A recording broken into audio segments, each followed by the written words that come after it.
E aí, pessoal, tudo tranquilo? Aqui é o professor Rafael, professor de História. Estamos aqui para mais uma aula de História 2, o capítulo 12 da sua apostila, terceiro volume, o período stalinista. Esta é a segunda aula. No primeiro momento, a gente viu a ascensão do Stalin, a rivalidade dele com o Trotsky, ele isolando o Trotsky, assumindo o controle do partido, que já tinha uma estrutura bem centralizada. Nesse momento, a gente vai começar a analisar as políticas econômicas do Stalin e as transformações na política institucional que ele trouxe, beleza? Vamos começar aqui pela economia. Muito bem. A gente sabe que um país socialista ele não se organiza economicamente a partir da iniciativa do mercado, da iniciativa privada. A gente tem a ideia do socialismo seria a socialização dos meios de produção. Os meios de produção passarem da propriedade privada ao Estado. Não era toda a propriedade privada, mas a propriedade dos meios de produção. Máquinas, terras, as fábricas. Isso daí seria do Estado. O trabalhador não teria posse disso, mas ele poderia trabalhar nesses meios de produção e eles dividiriam ali o que seria produzido. Claro, teria seus impostos, mas dividiria ali o que era produzido. E também isso para o campo. Eu falei de terras aqui como meio de produção. Só que a gente sabe que o Lenin, quando tinha implementado a sua nova economia política, ele falava de um passo atrás para dar dois à frente. O passo atrás que ele está falando era exatamente a manutenção da propriedade privada na terra. Isso seria um recuo em relação àquilo que a gente vai chamar de uma agenda socialista.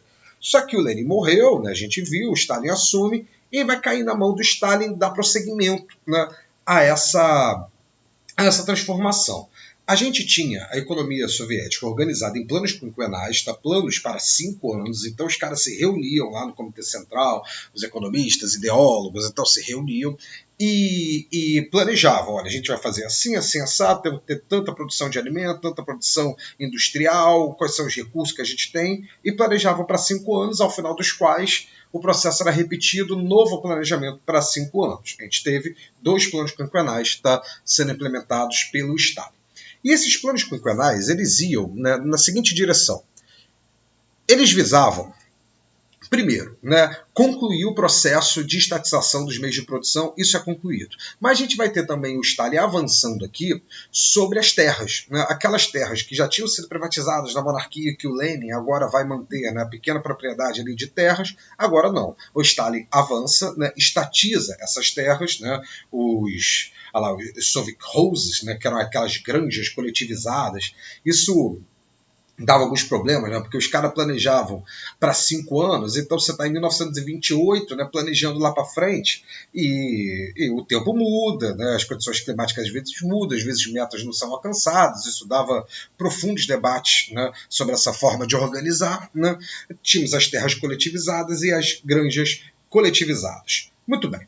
A gente vai ter também um investimento girado e uma busca de uma industrialização pesada, Isso quer dizer indústria de base, de bens de produção e também indústria de guerra.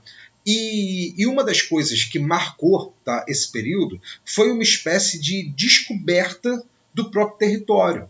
A Rússia, na época dos czares, não era exatamente uma Rússia que se conhecia muito bem, era uma autocracia, era como se a Rússia fosse aquilo que está em torno do palácio. Agora você vai ter uma busca por essas matérias-primas, novas áreas vão ser descobertas, inclusive incluídas na economia, como a Sibéria. A gente vai ter a mudança de um parque industrial para os Montes Urais. Veja, aqui, a gente sabe que esses assuntos eles acarretam muitas paixões, estamos mais preocupados aqui em entender propriamente o que estava acontecendo. E é inegável que a gente teve uma ascensão industrial enorme, a gente teve um crescimento econômico enorme, e quando a gente pensa em crescimento econômico, a gente tem que pensar por 2 caminhos. Um é o caminho absoluto, entender o que foi feito para crescer. Isso a gente está vendo, A gente está vendo que existe um projeto econômico para a União Soviética, coisa que não existia na época dos czares. Agora existe um plano bem organizado, então está sendo feito, dirigido de maneira verticalizada, beleza, bem hierarquizada, mas existe esse plano. E também, ou seja, temos um crescimento também de maneira relativa. Se a gente for pensar o que era a Rússia antes, aí pensar em percentual de crescimento, aí a conta explode. Uma coisa a gente sabe, em 1917 a Rússia era absolutista, né, uma economia que você dá para chamar aquilo exatamente de uma organização econômica, né? Uma industrialização muito incipiente, muito dependente de potências estrangeiras. Não é à toa que o investimento stalinista em indústria vai ser muito alto para diminuir essa dependência dessas potências que eram aquelas que eram inimigas dessa revolução socialista, que isolavam, né, a União Soviética com sua cortina de ferro e por aí vai. Então era necessário a gente ter para eles, né, uma dissociação disso e fazer uma indústria própria. Gente, em 1917 a gente tinha aquele nível de dependência.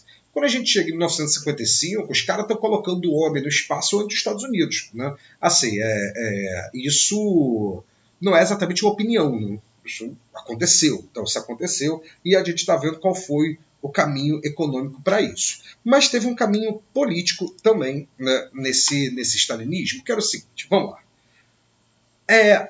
Qual é existe uma grande questão, que eu também não vou entrar muito nesse debate não, mas só você saber que ele existe já pode te ajudar a compreender melhor a matéria, que é uma discussão até muito colocada por trotskistas, a pessoa gosta do Leon Trotsky, né, imagina que não deve simpatizar muito pelo Stalin. É uma discussão que era o seguinte, olha, as coisas deram errado porque o testamento político do Lenin, o Stalin escondeu, não ficou sabendo que era o Trotsky, aí veio o Stalin, veio toda a violência e a ditadura soviética. Se fosse o Trotsky, a gente teria uma grande revolução socialista por todo o mundo, isso não aconteceria porque o Trotsky era democrático e o Stalin não. Tá, bem. Recomendo para vocês uma boa pizza para discutir isso. No entanto, né, a gente não pode negar que aquela estrutura de partido centralizada que o Lenin tinha colocado e aquele modelo de partido único, ele já fazia uma certa ponte para isso. Por quê? Qual era a tese para defender um partido único? A tese era: nós queremos um governo dos trabalhadores. O Partido Comunista é o partido dos trabalhadores. Então, a gente não aceita a ideia de que vai se criar um partido burguês para concorrer, porque isso seria aceitar a ideia de que a revolução pode ser desfeita. Muito bem, né?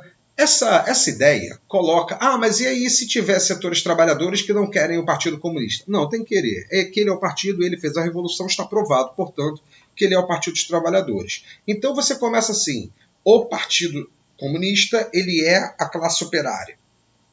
Eu, Stalin, sou o Partido Comunista.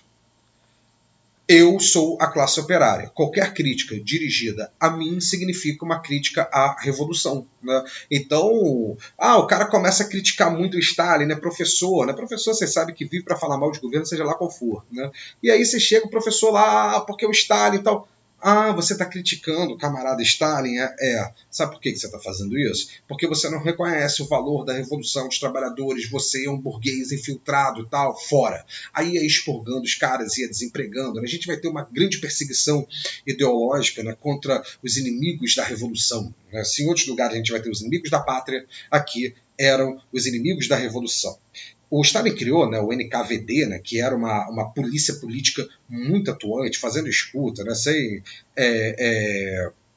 você vai falar de liberdades individuais aqui, você vai receber uma certa risada. Né? Mas é minha liberdade de não ser espionado. Essa é uma liberdade individualista, burguesa, capitalista. Você é o inimigo da revolução? Né? Você é o inimigo da classe trabalhadora? Sabe o que você está precisando? Você está precisando trabalhar mais um pouquinho. Né? Você está precisando visitar os gulags, que eram campos de trabalho forçado, para o pessoal aprender o que era a vida, né, do trabalhador. Né? Muitos iam para parar na Sibéria. Então, com essa centralização, com essa polícia política, né, e esse autoritarismo, a gente vai ter aquilo que seria o ente vivo, né, dessa organização política soviética, que era os soviets, que seria o contato entre esse partido comunista, entre esse governo e essa classe trabalhadora que ele busca representar, ele fica completamente esvaziado, porque você só pode falar dentro do soviet aquilo que agrade ao Stalin. Uma outra característica, né, do stalinismo, o stalinismo ele tem uma diferença gritante em relação a outros modelos autoritários da década de 30, que era assim, tipo, burguês você poderia deixar de ser. Judeu não, né? Então, o mecanismo mais utilizado aqui para humilhação pública era a autocrítica. Então, alguém fazia uma crítica ao Stalin ou ao sistema soviético, que fosse, você transformava aquela crítica em uma crítica ao trabalhador e o sujeito tinha que fazer uma autocrítica pública, se desfazendo de tudo aquilo que ele disse, fazendo uma certa humilhação, né? E isso seria válido para a primeira vez. Né? A partir da segunda, claro, dependendo da falta, né? Dependendo do tamanho da ofensa. Mas a partir de uma segunda as coisas já não iam acabar bem para você não, tá? Porque tinha esse culto à personalidade, né? O grande líder, né? Não basta seguir a revolução e o partido. O grande líder, ele é o líder supremo, ele é o camarada Stalin, e aí era uma série de imagens, né? Apelativas, né? Mostrando o Stalin, olha, o Stalin aí como uma sequência de Marx, Engels e Lenin, né? Como Stalin tivesse escrito as páginas que esses caras escreveram, já estava bom. Né?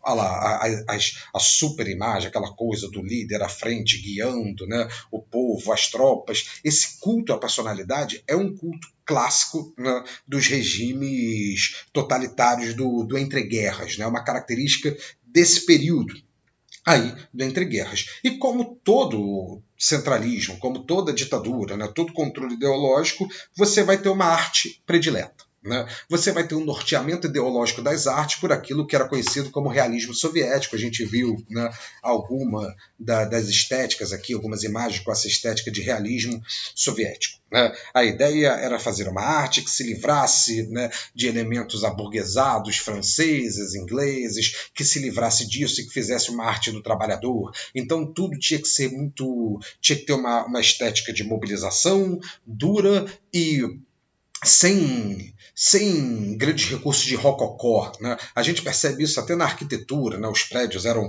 mais quadradões e tal, porque o prédio tem que ser funcional. Né? Esse negócio de prédiozinhos bonitos e tal, cheio de enfeites, isso era visto como um desvio burguês que se manifestava na arte. Então repara que o Stalin está controlando o partido, está controlando a Internacional Comunista, como a gente viu no outro encontro, né? Está controlando a Internacional Comunista. Stalin conseguiu matar o Trotsky em 1940 no México. Né? No México, com a sua polícia secreta lá, com a picareta na cabeça, a perseguição foi muito intensa. Está controlando as artes, está controlando as universidades, está, né? Controlando o teatro, está controlando a literatura. Ou seja, a gente vai ter um período aqui, sim, né? De crescimento econômico significativo e também um período de crescimento da repressão igualmente significativo. Tranquilo? Tudo certo? Fica de olho nas atividades aí que a gente manda para vocês, fica de olho nos trabalhos extras, tá? Até a próxima. Um abraço.